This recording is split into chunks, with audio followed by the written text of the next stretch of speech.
Semoga dengan perkongsian ceramah motivasi ini akan meningkatkan lagi kerjasama dan ukhuwah antara kita, jalinan antara ibu bapa dan guru-guru serta pihak sekolah. Untuk makluman semua, Ustaz Syamsul Debat sanggup hadir ke sekolah ini walau dalam keadaan jadual beliau yang begitu buruk. Berbulan-bulan kita menghubungi beliau dan tarikh hari ini adalah tarikh sejarah buat Sekolah Kebangsaan Alan kerana dapat menjemput beliau hadir bersama para ibu bapa dan guru-guru. Dengan itu, tanpa membuang masa, kita jemput Ustaz Syamsul Amri Ismail atau panggilan glamour beliau, Ustaz Syamsul Debat, untuk menyampaikan ceramah.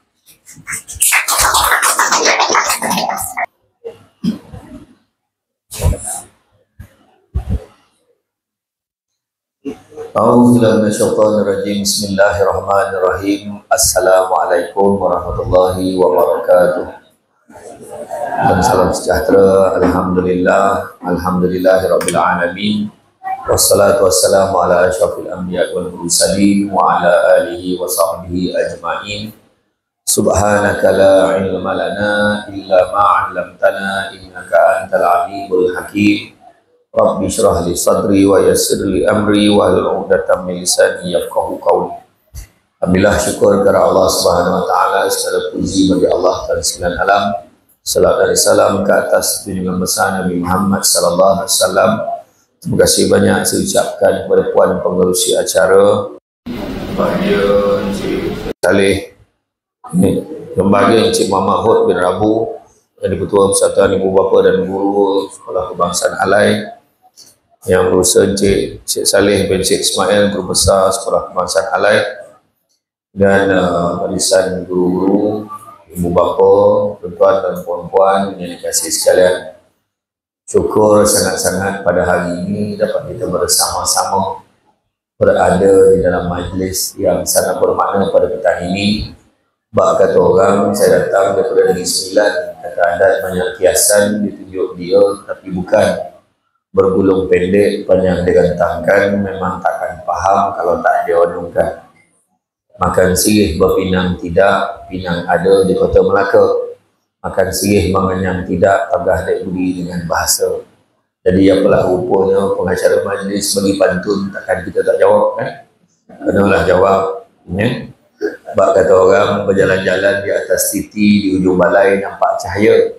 Sudah lama kita menanti, akhirnya mikrofon ni sampai kat saya. Jadi tahu je lah, saya tadi sebenarnya semalam saya daripada Rompeh, pagi semalam di Jengke, kemudian tengah hari sebelum sembahyang Jumaat di Gambang, petang semalam di Indramakota, malam tadi di Rompeh, pagi tadi sepatutnya di Batu Berendam, tapi Batu Berendam tu programnya postpone. Jadi kalau tidak mungkin tak adalah masalah lambat ni. Kemudian daripada Seremban tadi pukul 12 dah gerak ikutkan, patutnya sampai, tapi rupanya orang kita ni kan beraya selama 2 bulan, sebulan ya, jadi menyebabkan mereka tak selesai lagi. Jadi tadi pun jam daripada Air Keruh tu sahaja, tol Air Keruh sampai ke Mari tu setiap traffic light kan, setiap traffic light semuanya jam, dan alhamdulillah sampai ke Mari.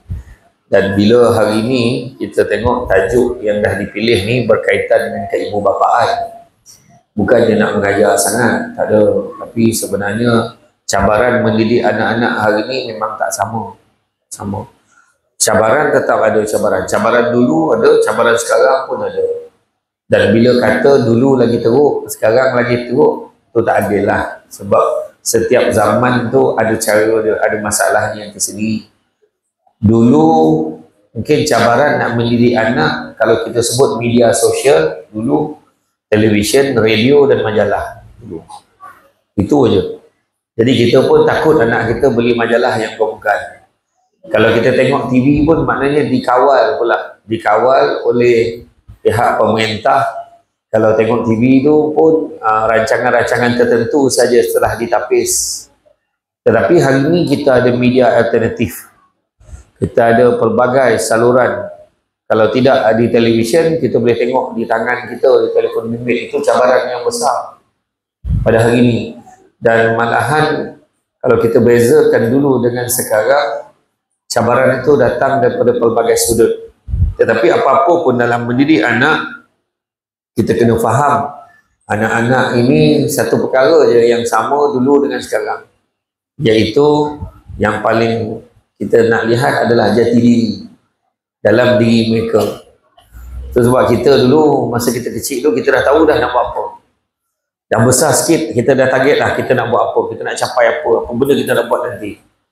Saya ingat dulu ada seorang pakcik, bapak saudara lah, kira saudara lah kan, dia cakap dengan saya, waktu saya masih sekolah menengah, kita kena letak kan, ambil satu kertas kosong, tulis umur 17 buat apa, 20 apa, 30, 25 apa. Okay.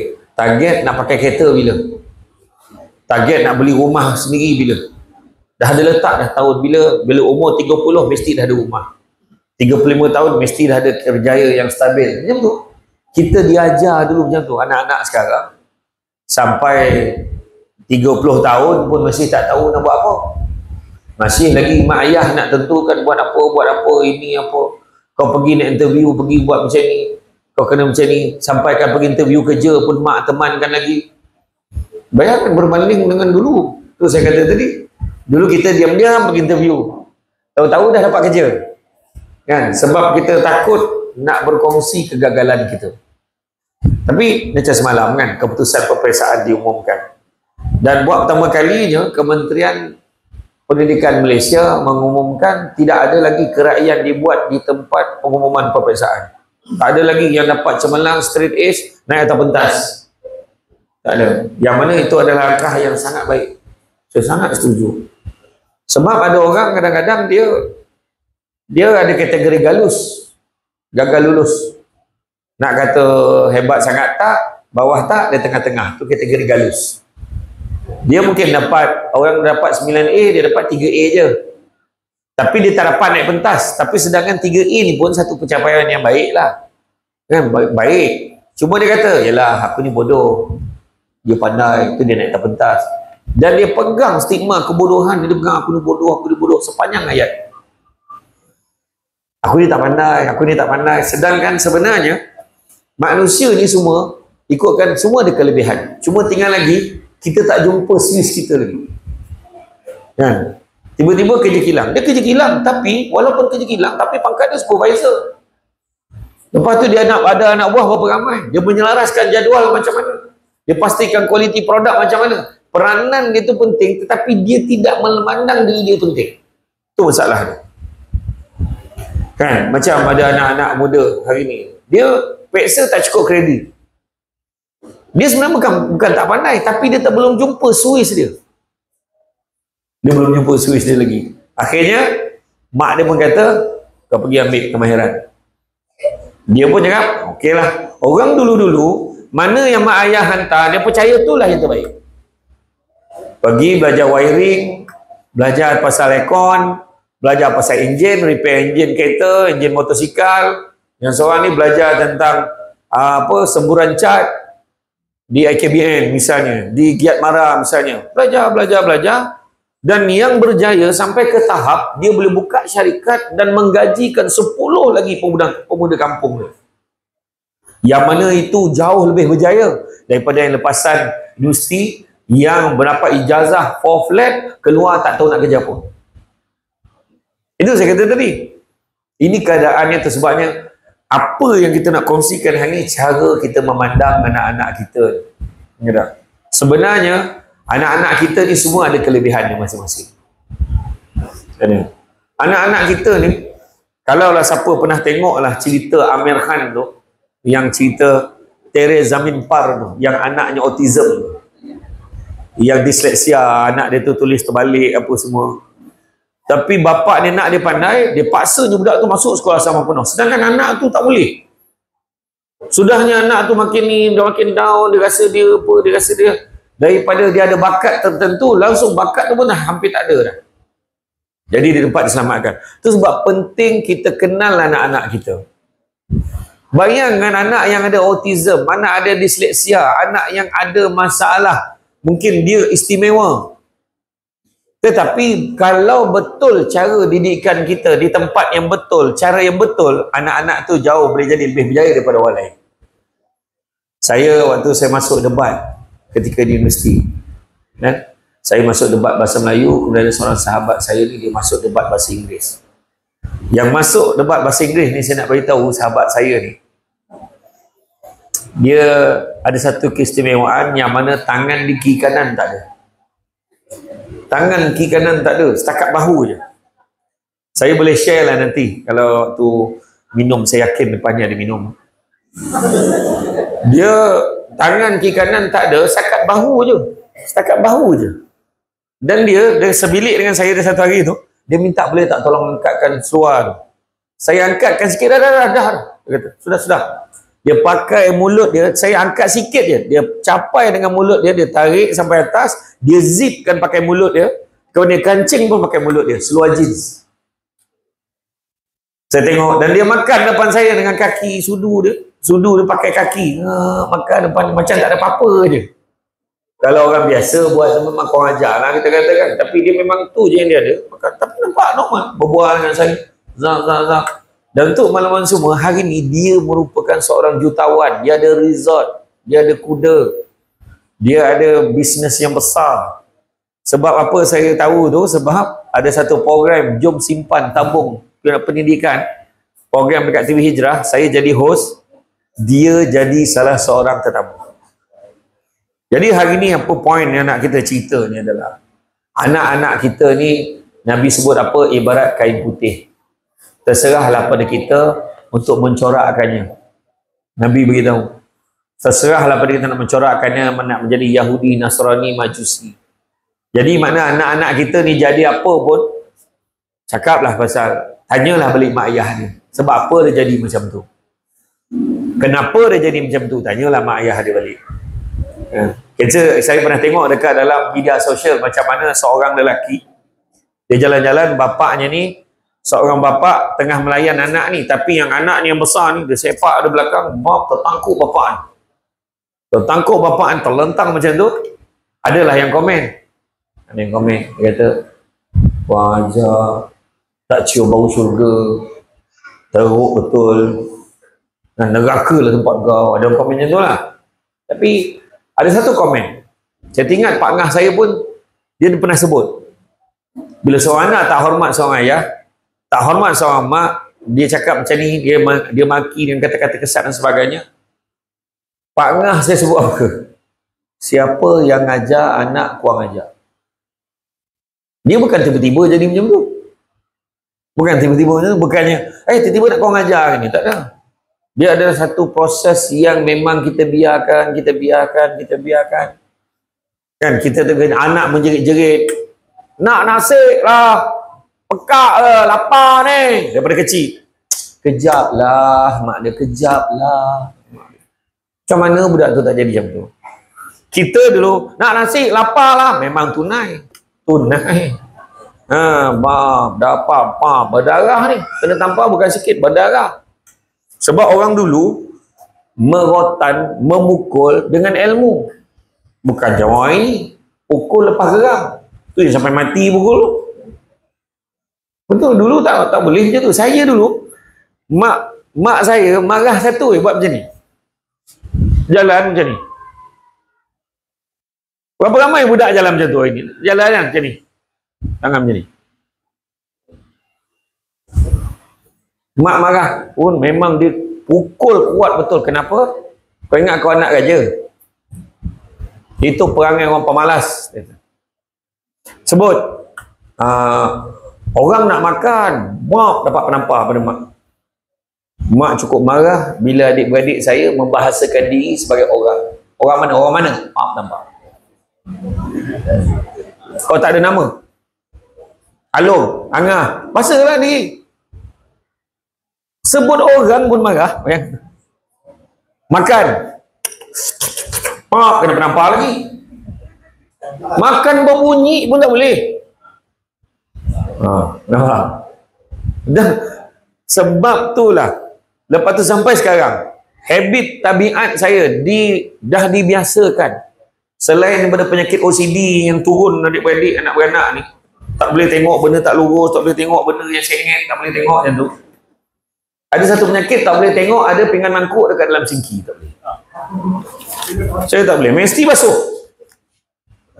Jadi sampaikan mak saya kata, kau tengok balung kau, mesti dibasuh. Kau tengok balung kau, mesti dibasuh. Saya lah balung, mesti nak basuh. Kecuali dapur rumah kau orang, pandailah kan. Tadi ini saya rumah mak saya, rumah saya nampak mak. Sebab teringat ni suara arwah abah ni terdengar ni. Berapa ramai orang gaji di rumah? Malahan sampai bila kita dah ada orang gaji pun, dia tak apa-apa. Tak apa-apa ustaz, biar saya basuh. Tak payah, ini sikit aja. Saya nak basuh kat pinggan saya. Tak boleh. So maknanya ni balik-balik apa yang kita nak isi pada anak kita. Apa kita nak bagi pada anak kita. Sayyidina Umar kata, didik anak ni 3 peringkat. 3 peringkat. Peringkat pertama, 7 tahun pertama. Peringkat kedua, 7 tahun kedua sampai 14 tahun. Peringkat ketiga, 15 tahun ke atas. Nampak? Lepas 15 tahun. Maknanya yang pertama, 7 tahun pertama layan anak macam mana? 7 tahun pertama, daripada lahir sampai umur 7 tahun, layan anak seperti raja. Apa dia nak, bagi. Sekarang tak susah. Kedai Iko RM2, 3 sen ada. Kedai RM2 ada. Tak ada masalah. Apa dia nak? Dia nak mainan. Dia nak ni, bagi. Tapi hanya setakat 7 tahun pertama sahaja. Yang jadi anak rosak sekarang, sebab kita tak ikut. 7 tahun pertama layan seperti raja. Nak apa? Okey, baik. Kau nak apa lagi? No, nak main, okey. Nak jalan? Okey, jalan. Nak aiskrim? Okey, bagi. Masuk 7 tahun kedua, 8 sampai 15 tahun. 8, 9, 10, 11, 12, 13, 14 sampai 14 tahun. 8 sampai 14 tahun, layanlah anak seperti hamba. Mula bagi dia kerja. Mula bagi dia tugas. Kemas katil. Ni, towel ni. Sangkut. Ni, apa pasal macam tu? Kemas, susun dulu. Basuh pinggan. Ni, buang sampah. Buang sampah. Tolong cuci kereta abah. Ni motor abah ni, lap. Buat hamba. Sebenarnya bukan sebab kita tahu dia basuh tak bersih pun. Tapi nak bagi dia kerja, buat ni. Sebelum keluar rumah buat apa? Kemas katil. Kemas ni. Tak kira lah. Tak sempat lah. Siapa tak sempat? Sebab kau bangun lambat. Bangun awal lagi. Sampai sekarang tau, saya bangun, saya akan kemas katil. Walaupun isteri ada, saya kemas bahagian saya tu. Make sure kawasan saya tu kemas. Betul?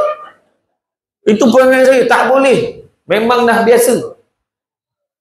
Kadang-kadang bangun, saya tak bangun. Sebab saya nak kemas dia punya sel. Towel kan tak boleh ni, towel. Mak saya dulu cancel. Cancel, kemas. Ambilkan towel dia sekali pun kemaskan sekali. Lepas tu balik, tak boleh nampak ni kasut ni. Allah, kenapa kasut tu, ya Allah. Susun semua kasut. Suruh anak kita buat ini, suruh jemur baju, suruh tu. Dulu mak kita suruh jemur kain. Buat. Dulu depan rumah mak tu ada pokok mangga, daun-daun, mesti hari-hari gugur. Sapu. Saya pula tolong mak saya berniaga. Mak saya berniaga, walaupun kita pagi pergi sekolah, balik sekolah, lap daun pisang. Mak nak bungkus nasi lemak. Lepas tu ni lenyek tepung tu pakai botol 7-Up. Dengan lapik plastik tu, plastik beras tu. Tu. Lepas tu mak saya buat karipap. Dientil, tolong mak dientil, claim. Kuih donat pagi, kena pagi. Mak saya, bangun. Mak kesiangan ni, bangun. Mak masuk kesiangan kita tu lah, mak terlewat sikit ni. So kena bangun lah dengan suara pendeknya. Dulu kau kena. Suara pendek ni, golek-golek kuih donat, ada pagi pas nak sejuk kan. Ingat lagi. Jadi bagi kita jadi hamba. Bagi anak jadi hamba. Semua mana kena buat. Dia nak apa lah, semua kena buat. Bila masuk aja selepas 14 tahun, layan anak seperti sahabat. Yang jadi hamba tadi kena ingat tau. Waktu layan anak seperti hamba, apa perangai hamba ni? Dia boleh minta elok. Mak, nak ni. Ibu, nak ni ibu. Ibu boleh tak nak handphone? Ayah, nak ni boleh tak? Tapi hamba kena ingat, bukan semua benda yang dia nak dia boleh dapat. Sebab kita jadi tuan kepada hamba. Mak ayah. Faham tak? Kau boleh dapat handphone tapi mesti macam ni. Tak dapat kat lagi. Mesti dapat handphone tapi jangan tengah solat. Bagi dulu. Bagi peraturan tu dulu. Nak bagi. Kita dulu pakai kasut sampai terkeluar ibu jari ni pakai lagi kasut tu. Anak kita kasut hilang. Sebelah yang balik. Lek, kita tak ada apa-apa. Yalah, besok bapak beli baru. Yalah, jom pergi beli jap. Beli. Hamba lantak kau lah kaki ayam kau pergi sekolah. Kalau kita dulu lah, pinjam kasut kau dulu boleh tak? Pinjam kasut kawan. Sebab kasut kita dah hilang. Punya takut nak cakap dengan ayah ni. Sebab takut double rotan. Dulu. Itu sebab perlu faham. Hamba bukan semua benda dia boleh dapat. Dan yang ketiga, layan anak seperti sahabat. Berkawan dengan dia. Bagi nasihat kat dia. Selalu bagi nasihat. Barulah anak tu faham, oh macam ni. Ya, bah, tak boleh ke kita buat macam ni, bah? Tak boleh, mana boleh macam tu. Dosa, kita kena macam ni. Sampailah dia dah dewasa, walaupun dia nak kahwin, mesti dia rujuk kita, bah. Kalau Alung nak kahwin, kita. Sebab dia dah bersahabat dengan kita. Ini kita jadikan dia raja sampai umur 18 tahun. Lepas tu dia tak nak dengar cakap kita baru nak marah dia. Sudahnya dia buat apa pun dia tak beritahu kita. Itulah yang perlu kita perbetulkan. Dan dalam mendidik anak-anak kita hari ini, ada satu nilai yang kita jangan lupa.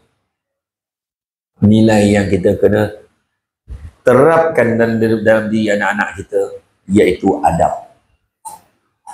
Itu sebabnya bab adab ni sangat mustahak. Kata Imam Malik, biar ilmu sikit tapi jangan tak ada adab. Macam hari ni kan, punyalah beradab ibu bapa kat sekolah kebangsaan lain. Sabar dia menunggu. Walaupun serbat tu lambat. Sabar. Dah ada. Baliklah. Tadi dah bunyi dah tu. Saya tahu.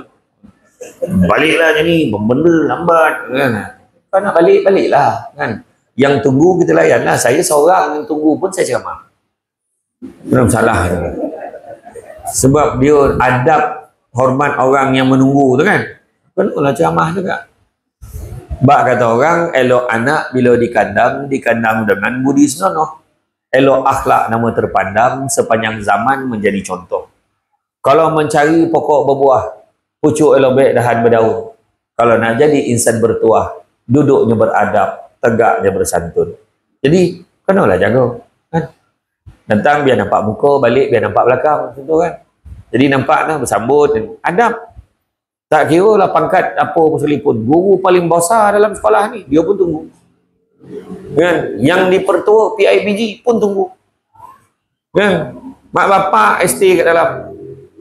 Tahu-tahu dah mengumumkan ketibaan. Dah depan pintu lah. Bodoh.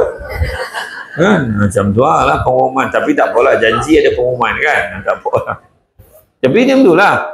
Jadi, mana kata adab ni mustahak. Adab ni mustahak. Sebab anak-anak kita ni akan ikut. Macam kita ajar tadi kan, dia akan terbawa-bawa sampai bila-bila. Belajar. Bila guru datang, berdiri, hormat. Kelas, semua bangun. Selamat pagi, cikgu. Selamat pagi, cikgu. Hormat. Okey, duduk semua. Cikgu tu pula. Kita nampak benda tu simple. Tapi sebenarnya itulah dia. Dia ajar tentang penghormatan. Dia ajar tentang penghormatan. Imam Malik kata biar ilmu sikit tapi jangan tak ada adab. Anak murid paling senior Imam Malik nama dia Abdul Rahman bin Qasim. Abdul Rahman bin Qasim bagi tahu apa? Dia kata aku mengabdikan diri untuk belajar ilmu dengan Imam Malik selama 20 tahun. Tetapi dalam 20 tahun itu 18 tahun dihabiskan untuk belajar adab sahaja. Ayang nak beritahu betapa pentingnya adab. Itu sebabnya kita tengok kan dekat sekolah rendah dia ajar pendidikan agama Islam, pendidikan Islam. Yang bukan Islam dia ajar pendidikan moral. Dia ajar sebab apa? Semua nak terapkan nilai-nilai baik.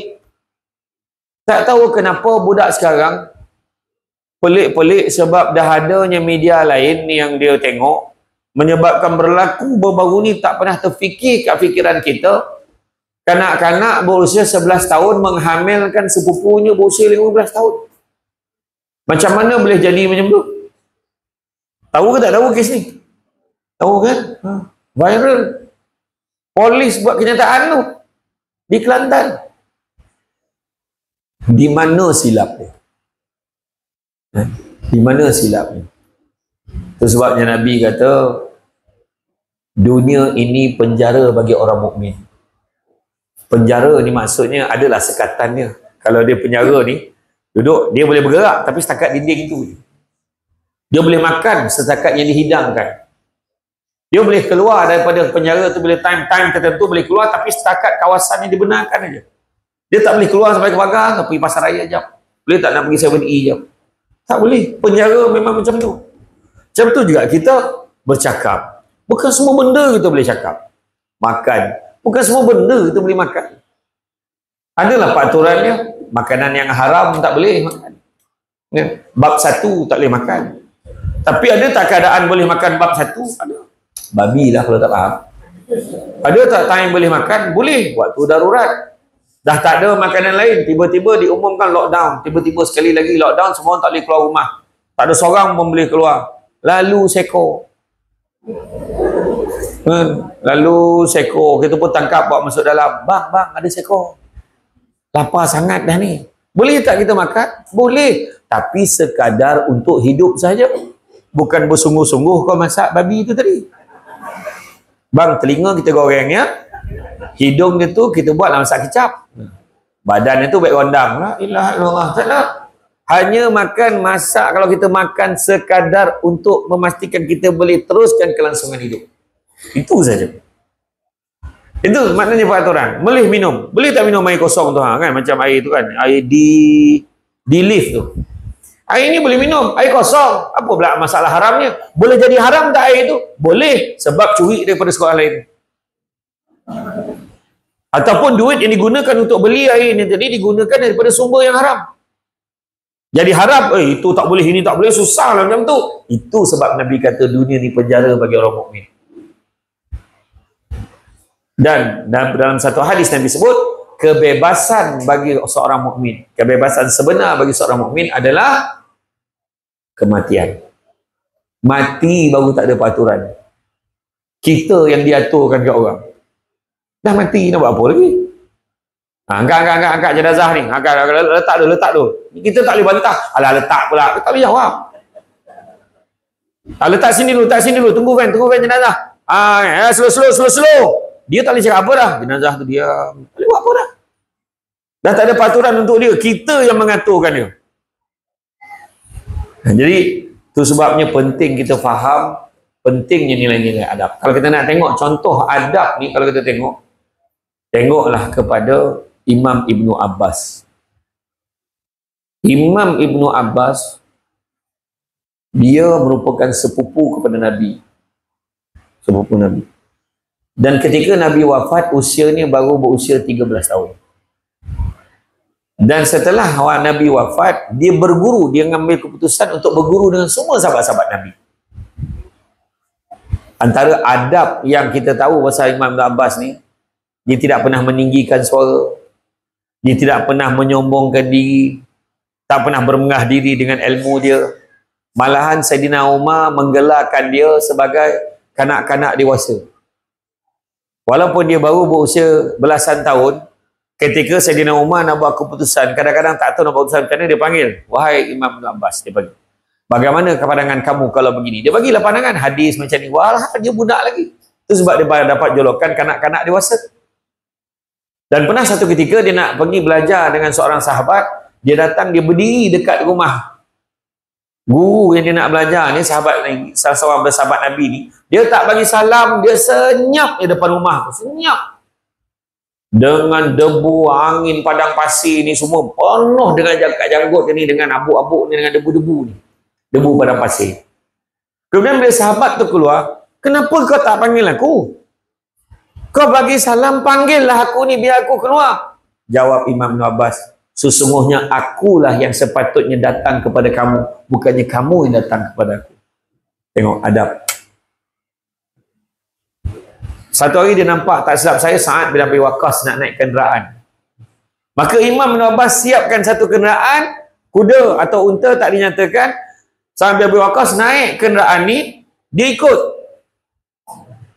Dia ikut, tapi dia tak naik sekali. Kenapa kau tak naik sekali? Tapi dia mengiringi guru dia tu naik kenderaan tu tadi. Kenapa kamu tak naik sekali? Beginilah kami diajar oleh Rasulullah adab menghormati guru kami. Sampai dekat destinasi, turun Sa'ad bin Abi Waqqas, dia ambil tangan Imam Ibn Abbas yang masih muda ni tadi, dia salam, dia cium tangan Imam Ibn Abbas. Kenapa pula kau cium tangan aku? Maka dia pula jawab, beginilah pula adab kami diajar oleh Rasulullah, adab menghormati salasilah keturunan Nabi. Dia kan sepupu Nabi. Maknanya salam cium tangan ni bukan orang Melayu macam kita ni. Memang dah diajar sejak zaman Nabi lagi. Hormat betul. Saya memang cukup segan tu kadang-kadang bila dekat masjid, bila ceramah, orang tua-tua tu capai tangan saya, cium, la ilaha illallah, apa ni ji? Saya kata jangan. Kita tahu, ikutkan yang depan saya, orang tua ni ilmu dia jauh lebih tinggi daripada kita. Kan? Kalau budak-budak pun salam mana boleh elak lah. Tapi salam cium tangan, Allah malu tu. Kalau pergi kat budak-budak tahfiz tu lagi pula. Salam tu 3 tempat tu. Cap, cup, cup. Cap, cap, cap. Cap, cap, cap. Ya, berpusing-pusing tangan ni lah. Allah budak. Lepas tu kan saya minum air tu. Air masa ceramah tu kan. Ada balance tu. Bekerja ni nak capai cawan tu. Balance tu nak minum. Memang orang berebut nak minum air lebih guru yang mengajar. Tapi saya kata saya ni bukanlah level itu. Saya kata. Tapi macam tu lah.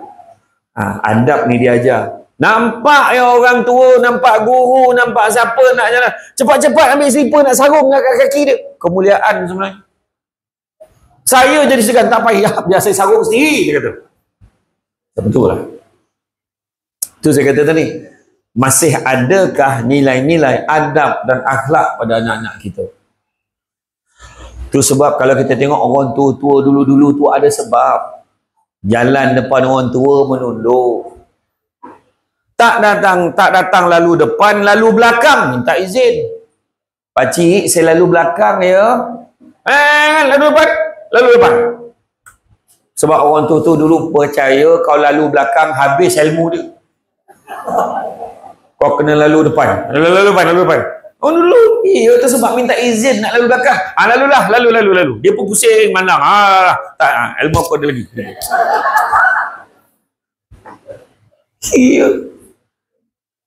Makan. Kita tengok, kita cerita bab makan lah kan. Bab makan kenduri. Tengok.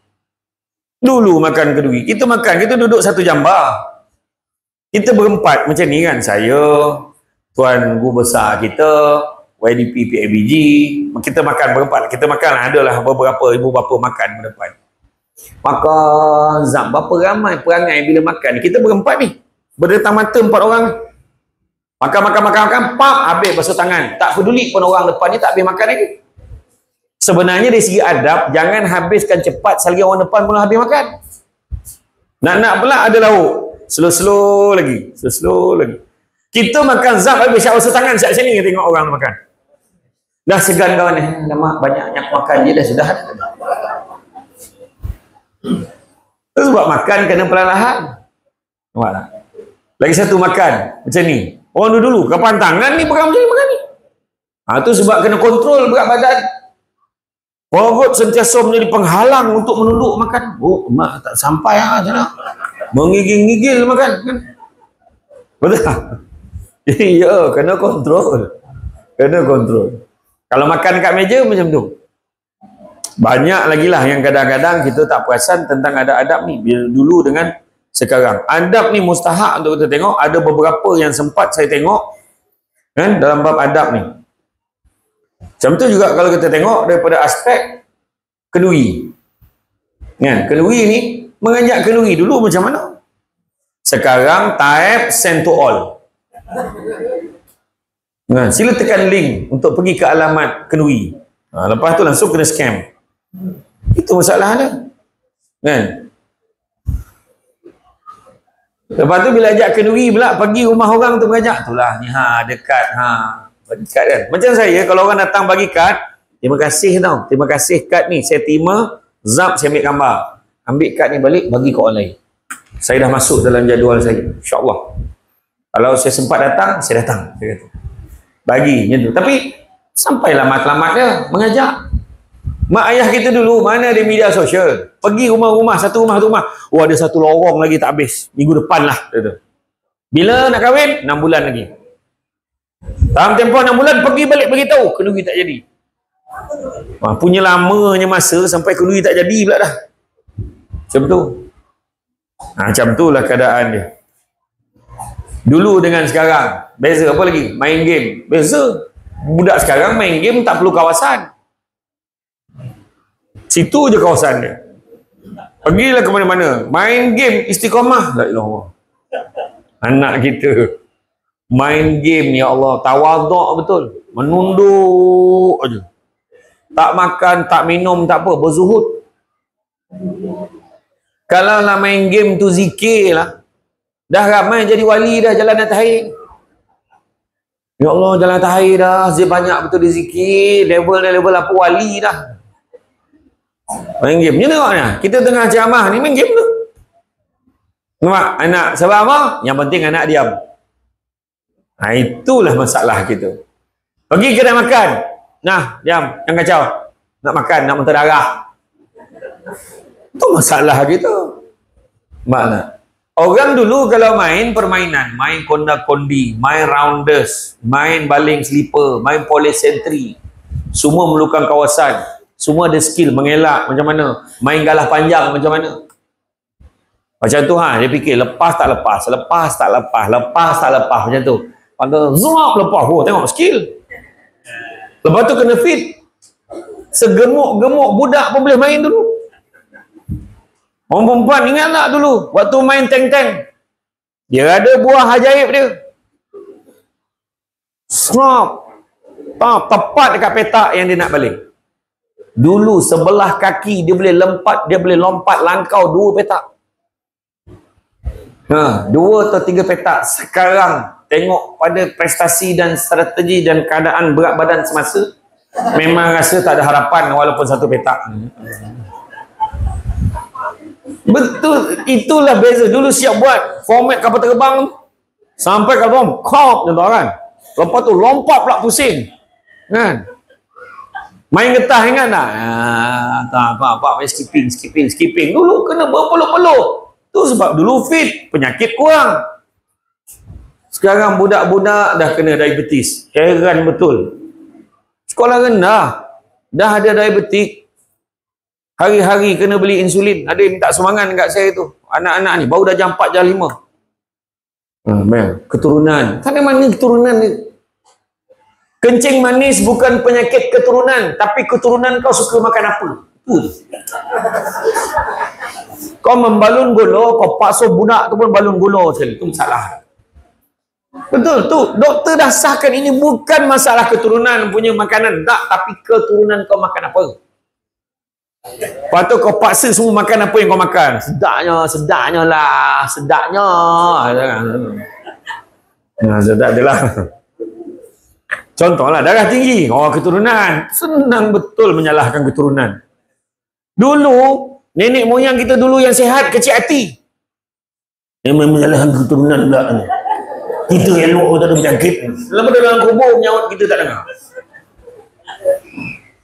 Nampak tak? Dulu main game. Betul saya kata permainan orang dulu ada kawasan. Lepas tu main bola. Main bola lah tali laili tamplum kalau 4 dengan 4 orang 5 orang boleh lah, tapi kalau tak genap susah. Kalau ganjil susah. 11 orang. Okey, bagi. Lah Thailand lali tampung zap 5 lawan 5, 6 lawan 6. Tiang gol slipper je. Bola sepak zap pergi rumah jiran. Bukan semua orang boleh unding dengan tuan rumah. Dia mesti ada seorang. Engkau lah, kau baik dengan pakcik tu, kau pergilah. Masa tu dah ada kemahiran berunding. Syukur pakcik, nak ambil bola boleh tak pakcik?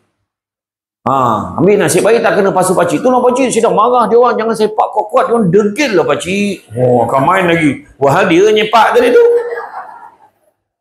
Pakcik, saya ambil pakcik ya. Elok-elok tau. Sekali lagi kena pasu pakcik, pakcik belah bola ni. Okay pakcik, dia saya cakap dengan dia orang. Terima kasih pakcik. Dia keluar. Assalamualaikum. Dia keluar. Woi, sambung. Bola dah dapat. Beza tau dulu, berunding, semangat setia kawan. Lepas tu main bola, sebelum maghrib kena balik. Suka surau dengar. Khatamallahu ala qulubihim wa ala sam'ihim. Terdengar dia punya radio bawa mengaji kan. Radio tu dia pusing, dia putarkan ayat suci Quran ni. Boleh, dah nak azan. Kena pula hari tu bila lambat, tak sempat pula pasang mengaji tu azan dia. Memang itulah saat yang paling merisau. Dah azan woi, matilah. Tabak takut kena marah. Anak kita dia rasa benda tu? Tak ada. Sampai kat rumah, pintu dah kena kunci. Arwah abah saya dulu memang kunci pintu depan tak boleh masuk. Talian hayat pintu belakang. Buka pintu. Lambat lagi. Dia buka bukan kosong, cukai.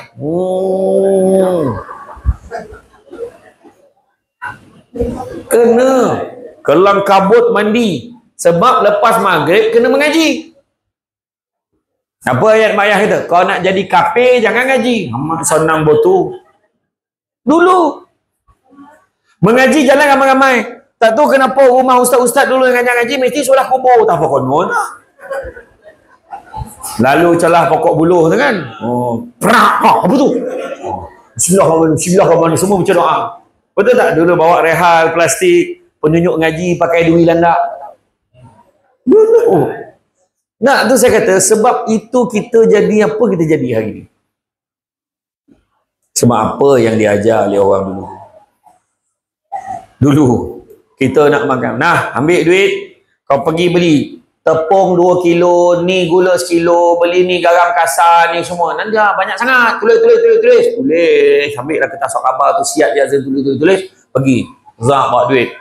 Waktu bengang dan muka. Kenapa? Duit tak cukup. Sebab kena jalan kaki balik pergi hantar tu. Dulu. Sekarang nak suruh anak keluar rumah pergi kedai pun kita tak berani, takut dengan dia hilang. Masalah penculikan dan sebagainya, tak selamat dah kat luar. Tak berani. Sekarang pula dalam rumah aja. Tap makanan sampai. Tap ni sampai. Shopping. Kan? Semua ujung jari je. Itu saya kata beza dulu dengan sekarang. Nak makan cakap zap bungkus. Orang datang daripada belakang, hantar belakang. Zap siap note tu, hantar pintu belakang. Dia pun hantar belakang. Zap siap pak. Jemput nak makan. Ya Allah, sampai kau menggoreng ni lauk tolo ni masa bila? Alah, simple aja. Wahai order. Zaman dah berubah. Dan cara kita bersosial dengan kawan-kawan tak macam dulu. Dulu bersosial, petang ni mana? Lepak kat ujung simpang, dekat tembok tu lepak dengan kawan. Bawah pokok tu relax. Duduk, buat-buat kata tak ni berbual. Dah nak maghrib lah, balik lu. Macam tu. Tak sekarang online, group, Skype, kan? Zoom meeting, kan? WhatsApp group pun sekarang dah tengok muka dah, kan? Setua-tua manusia ada grup WhatsApp, kan? Kau pergi tak camah Samsul debat, kau pakai baju apa? Entah, dia kata okey je pakai baju apa pun.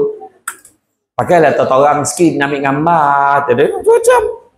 Itulah antara generasi dulu. Nak bayar bil beratur kat pejabat pos, ambil nombor giliran. Panjang, lambat lagi tengok nak beratur panjang kan. Siapa yang ada kabel tu dengan bangganya.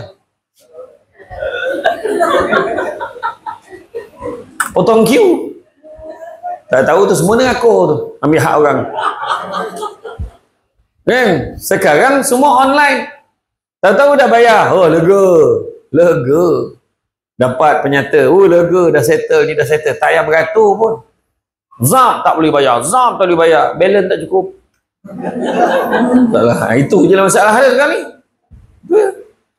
Kan? Bayar bil tak payah beratur lagi dah. Semua memudahkan. Dulu, nak dengar lagu pakai kaset.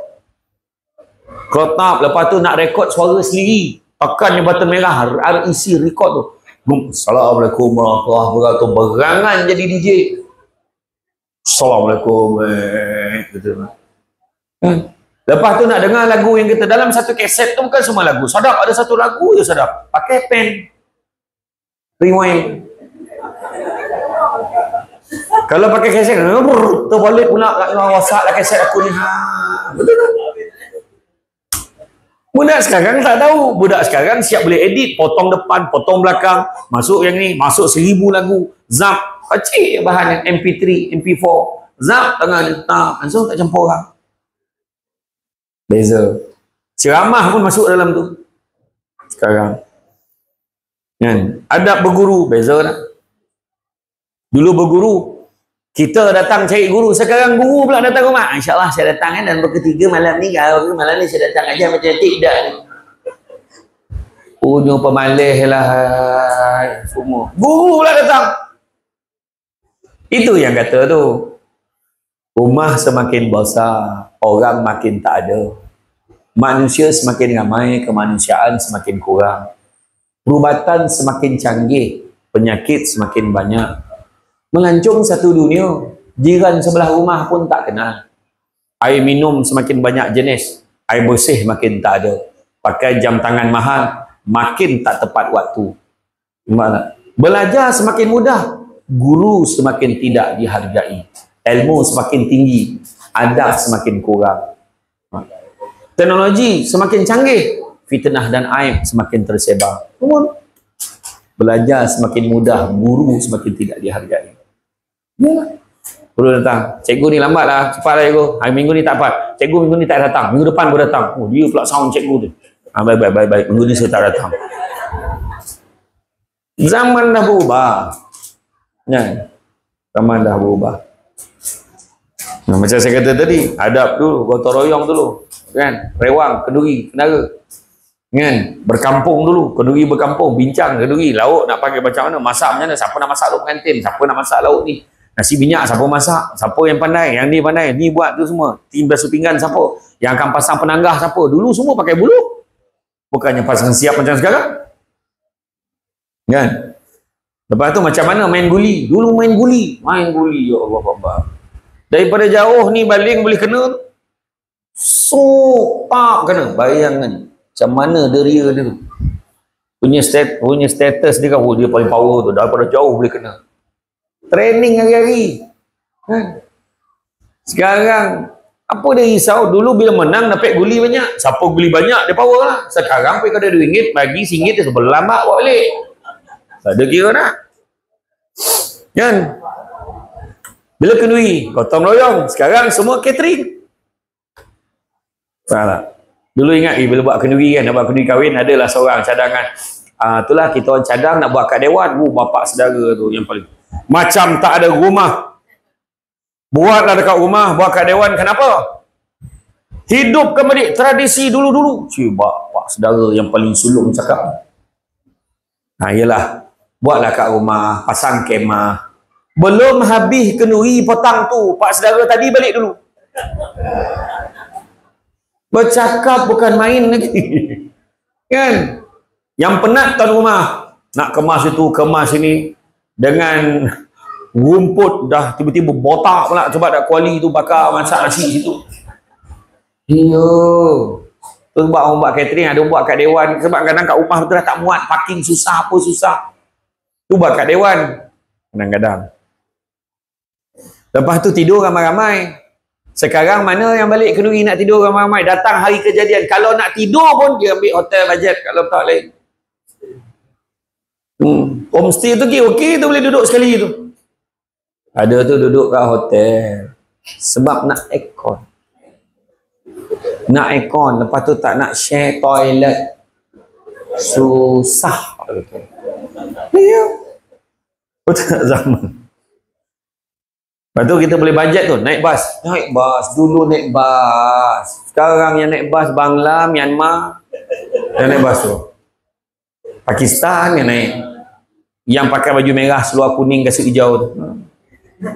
Pegang tangan minta jalan. Pahala pula kan, jantan. Dulu kita naik bas, kita dah tahu dah. Nak berhenti kat sana. Dah tahu bajet nak tekan loceng kat mana ni. Mau gigi bodoh ni takut. Kalau cepat sangat ni awal berhenti ni. Kalau lambat tekan terlajak ada berhenti. Dulu je faham maksud kita.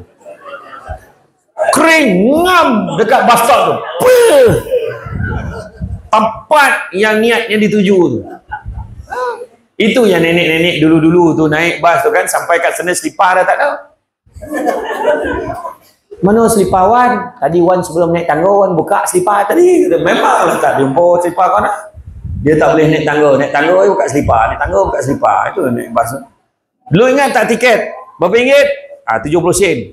90 sen. Zak. Grab. Tap. Bagi. Dia lubangkan dekat tempat tu.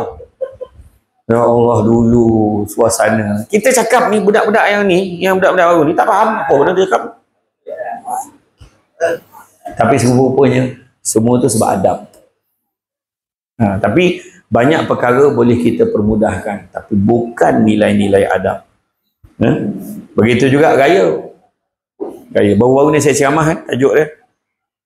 Aidilfitri bukan sekadar o'ot.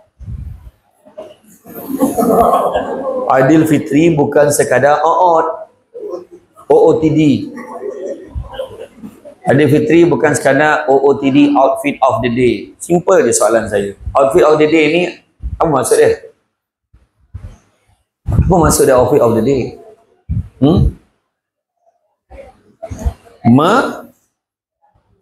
Apa? Memperagakan, menunjukkan, mempamerkan kan pakaian yang kita ada pada hari itu yang kita pakai.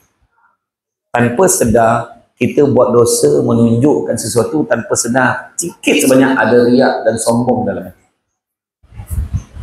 Aku ada tak? Kalau aku biru kau. Seorang tu magenta. Apalah jadah kalau magenta ni. Kalau ni campurnya jadi magenta. Oh macam tu. Kita tak sedar tau benda tu sebenarnya. Jadi sudahnya dia jadi trend. Suami isteri boleh bergaduh sebab suami tak like post isteri dia. Oh awak bukan main. Kalau perempuan lain cepat aja like. Saya punya awak tak like. Sedangkan suami tak like, orang lain tu tertekan waktu di scroll tu. Betul. Saya ni palinglah bukan jenis like. Bukan jenis nak like tu tengok tak ada. Sekarang ni pelik betul. Ada orang tu pakai seksi-seksi. Tak ada adab lagi dah. Malu dah tak ada. Pakai seksi-seksi, pakai untuk gaya. Lepas tu buat joget-joget. Lepas tu dia kata apa? Saya tak kacau orang. Kenapa orang nak koyak pula? Kau tak tahu terangkit kopiah lobai tu tengok kau tak tahu. Apa pula kau tak kacau orang? Kau cakap bukan main lagi. Macam pandai mana. Lain lah kalau kau record kau simpan dalam phone kau seorang. Ni kau post. Saya tak nak jadi hipokrit. La ilaha illallah. Kita tak sadar tau. Dengan satu posting yang kita masukkan, sekejapan saja kita jadi jutawan dosa. Orang ni kongsi, orang ni kongsi, orang ni kongsi. Zap, dah senyap, habis. Orang tak share dah. Dah mati dah. 20 tahun, 30 tahun. Nihan, siapa nak tengok gambar dulu-dulu. Zaman atuk nenek kita dulu. Jom kita tengok. Keluar balik. Kau dah seksual lagi. Maaf, jangan. Dalam satu hadis Nabi sebut, malu dan iman datang seiring. Hilang satu, hilang semua. Orang yang tak ada malu, tak ada iman. Orang yang tak ada iman, barangkali dia tu tak malu. Jagalah diri baik-baik. Dan akhirnya, anak-anak kita ni, kita suruhlah dia belajar. Belajar rajin-rajin. Kan, daripada sekolah rendah ni paling penting dia kena settingkan diri dia belajar rajin-rajin. Bak kata orang, cantik teluk pantainya landai, tambat perahu tepi kuala, biarlah burukkan ini dipakai asalkan penuh ilmu di dada. Kan, anak-anak sekarang ni apa ayat dia? Saya tak nak belajar, saya nak jadi YouTuber. Saya tak nak belajar, saya nak jadi influencer, pempengaruh. Jadi YouTuber, influencer, tapi bangang melantun-lantun buat apa? Ni cakap tu orang ni. Kan bagus kalau kita jadi YouTuber dalam masa yang sama kita guru besar kebangsaan, sekolah kebangsaan alai. Contoh, kita dah ada profession. Kalau saya lah jadi cikgu mengajar sekarang, saya dah mula rekod saya mengajar. Saya rekod, saya ngajar. Okey, kelas, okey yang ni 8 campur 8 tolak 5 sama dengan berapa? Okey, 7 kali 6 kali ni berapa? Bahagi ni berapa? Macam mana kira bahagi macam ni? Tunjuk. Lepas tu bagi dekat budak-budak yang pandai edit ni, budak video, dia akan edit. Dia edit, masa kita cakap tu zap keluar nota kat tepi, zap keluar zrap tulisan ni, nota dekat bawah keluar apa. Kita simpan aja. Walaupun YouTube kita yang follow hanya adik-beradik dengan saudara mara je. Dalam 2-3 orang ajalah contoh kan. Tetapi sebenarnya dalam masa akan datang tiba-tiba, cikgu saya tak faham dah cikgu, tak apa. Saya dah bagi link dah. Kamu tekan je link tu, nanti kamu tengok. Dah ada link. Sebab yang kita ajar tadi, kita dah rekodkan simpan dalam YouTube. Benda baik tu pula dikongsi oleh orang, dapat pahala. Saya sekarang ni dah tak payah rekod dah. Tak siapa-siapa orang rekod saya punya ceramah ni pun dah tak tahu dah. Sebab saya pun jadi heran. Tiba-tiba masa bila ni aku ceramah kat mana dah tak tahu. Ni ceramah kat mana tak tahu dah. Saya yang paling tak boleh tahan kan, anak saya tengok YouTube saya tak boleh tahan. Tukar lain. Dia tengok, dia gelak-gelak. Tukar lain. Tengok, saya tak boleh tengok diri saya sendiri. Saya tak boleh. Tolong tukar. Itu cerita dia. Jadi apapun, mendidik anak-anak ni adalah satu cabaran yang besar. Bukan macam dulu. Tujuan saya buat perbandingan tu nak kita imbas kembali macam mana aspek yang paling penting adalah kita menekankan nilai adab. Ilmu dan adab ni penting. Bila Imam Malik kata biar ilmu sedikit tapi jangan tak ada adab, tu bukan makna tak payah belajar rajin-rajin. Belajar tu belajar, tapi adab mesti ada seiring. Hormat dia. Dan satu lagi belajar betul-betul. Belajar sungguh-sungguh. Alang-alang menyeluk apa? Perkasan biar sampai ke pangkal lengan. Mana bersungguh-sungguh. Cikgu mana cikgu? Berapa ramai cikgu yang datang? Angkat mana cikgu? Oh, tu cikgu. Cikgu bahasa Melayu mana? Tak mengaku pula dah. Cikgu bahasa Melayu mana? Cikgu bahasa Melayu. Tak apalah, cikgu-cikgu kan. Kita biasa dengar tau, satu pepatah, berburu ke padang datar. Pantun, berburu ke padang datar, dapat rusa berbelang kaki. Ada maksud dia tersendiri. Pantun, berburu ke padang datar, dapat rusa berbelang kaki. Mana ada orang berburu ke padang? Takkan kau buta, tak nampak, tak ada binatang ke padang tu? Mana ada orang berburu ke padang? Aku nak pergi berburu ni, ke mana ke padang? Gila pun. Orang berburu kat mana? Hutan. Tetapi orang yang pemalas akan cakap macam tu. Aku tak nak buru kat hutan. Susah, duri, binatang buas, macam-macam, payah, bahaya nanti. Ada apalah nanti ada payah, ada lubuk nanti jatuh, susah. Lepas tu nanti tergelincir apa semua. Oh, tak nak. Biarlah berburu kat padang datar. Itulah orang yang pemalas. Tapi nak sedapkan hati sendiri orang yang pemalas ni, tapi dapat rusa berbelang kaki. Mana ada rusa berbelang kaki? Yang berbelang kaki itu apa? Limau satu badan bolang kak. Tak ada mana kaki bolang. Dapatlah rusa berbelang kaki. Tak tengok. Saya sedebat ajar cikgu ini. Berburu ke padang data dapat rusa berbelang kaki. Sebenarnya itu bukan rusa, tapi itu adalah belalang. Belalang. Nak sedapkan hati sendiri, dapatlah rusa, tapi bukan rusa biasa tau. Rusa berbelang kaki. Itulah belalang. Dan maksud patun tu, kalau berguru kepala ngajar, ibarat bunga kembang tak jadi. Kalau tak berguru betul-betul, ibarat bunga kembang tak jadi. Tak kata bunga, tak bunga, sebab tak kembang. Bunga kantan dengan teh. Nak kata batang aja ada kelopak, bunga kan lah. Tapi bunga kembang tak jadi. Dia belajar tak? Belajar sekolah kebangsaan alai. Sekolah menengah ada piket sekolah dekat Bandar Ilir. Oh ya ke? Lepas tu dia masuk college, lepas tu duduk rumah.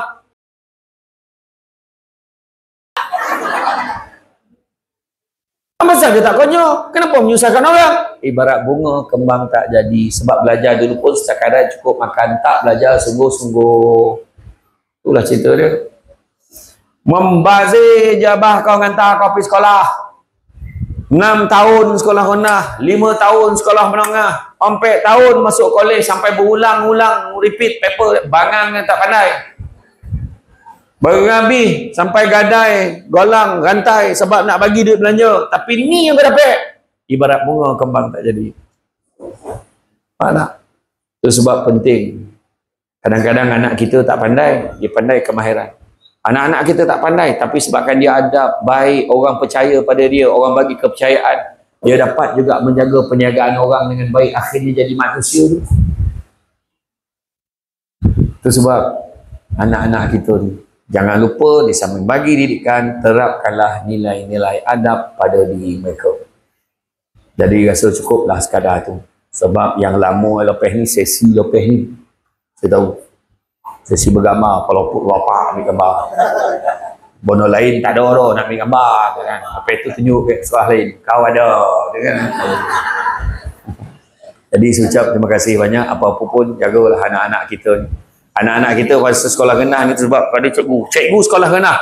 Saya selalu pesan, jangan rasa rendah di cikgu-cikgu sekolah rendah selalu kalau pergi majlis reunion bila orang tanya, awak buat apa sekarang? Cikgu je. Apa masalah kau ada tambah je ujung tu? Sedangkan kita ni mendidik anak sekolah rendah jauh lebih penting dari sekolah menengah tu sebab sekolah rendah ni menentukan masa sekolah menengah dia boleh bawa diri ke tidak. Kita ni ambil ni yang mentah ni, nak gilap dia boleh membaca, nak gilap dia boleh mengira sebelum dia sampai peringkat yang lebih jauh lagi. Itulah besarnya jasa cikgu sekolah rendah. Itu sebab saya dulu jadi cikgu sekejap je, saya tak boleh jadi cikgu. Saya ambil keputusan saya tak nak jadi cikgu. Sebab kalau saya jadi cikgu, tak tahulah berapa ramai budak yang terbunuh ke tangan saya, tak tahulah.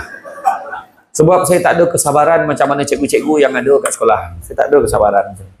Saya pernah jadi cikgu sekolah menengah, mengajar bahasa Melayu dan juga matematik untuk form 3. Saya pernah mengajar sekolah rendah, sekolah ganti. Saya ganti jadi guru ganti. Kemudian saya dapat GSTT, guru sanaran tak terlatih dengan gaji 494 50 sen SPM.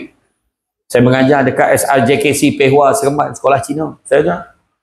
Itulah apa tu saya tak boleh. Saya kata saya kena sambung belajar. Saya kena jadi orang lain.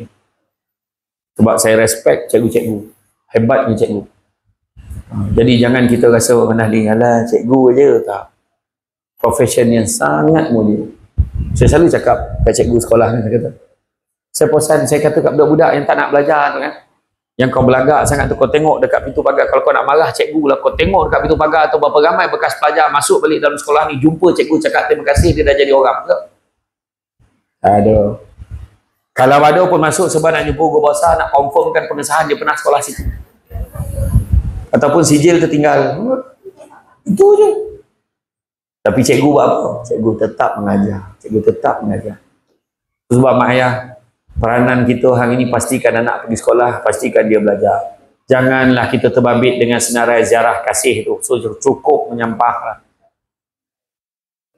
Guru besar dengan cikgu, dengan polis angkat sekolah, pergi ziarah budak yang tak datang sekolah dah 3-4 minggu, dah 2 bulan tak datang sekolah. Nak tengok mampu hidup lagi.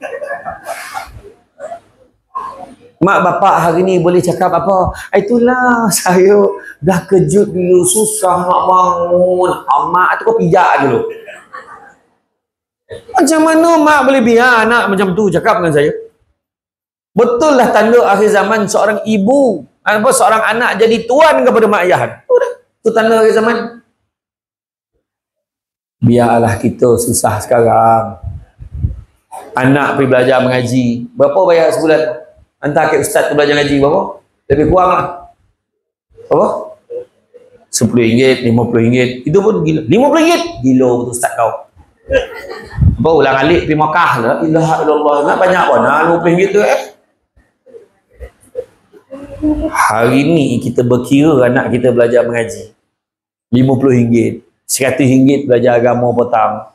Kita berkira dengan anak kita, kita tak sadar kita berkira dengan Allah.